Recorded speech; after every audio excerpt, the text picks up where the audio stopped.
ความหมายอันแน่นอนมอบให้จอมขวัญจงฟัง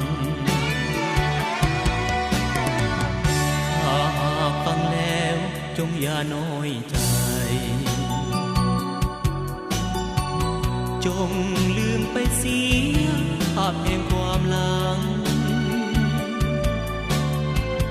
ลืมหักลืมแค้นลืมหึงลืมหวงลืมทุกอย่างแล้วมาแยกทางปันไป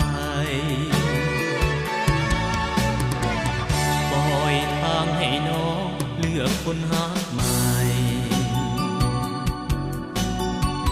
ขอน้องจงซื่นและสุขสมใจจะอยู่ร่วมกันยิ่งนานวันยิ่งจะเบื่อหน่ายเพราะจิตใจเฮาต่างกันจงลืมไปเสียห้องนอนห้องเก่า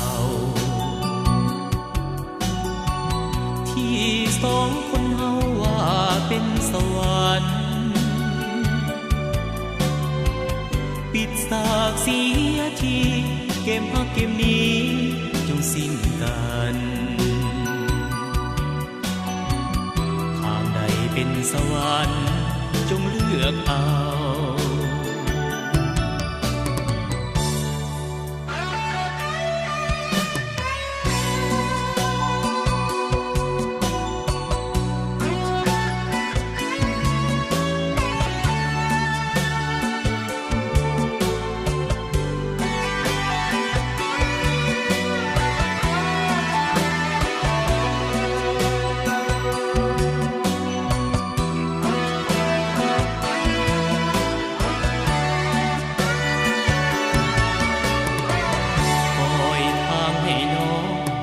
คนหาใหม่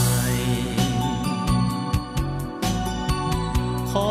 น้องจงซื่นและสุขสมใจจะอยู่ร่วมกันยิ่งนานวันยิ่งจะเบื่อหน่า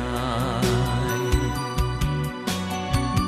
เพราะจิตใจเฮาต่างกัน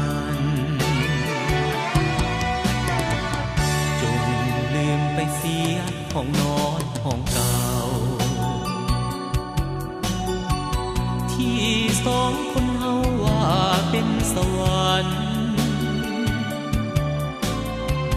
ปิดสากเสียทีเกมฮักเกมนี้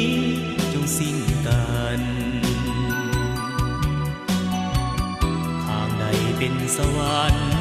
จงเลือกเอา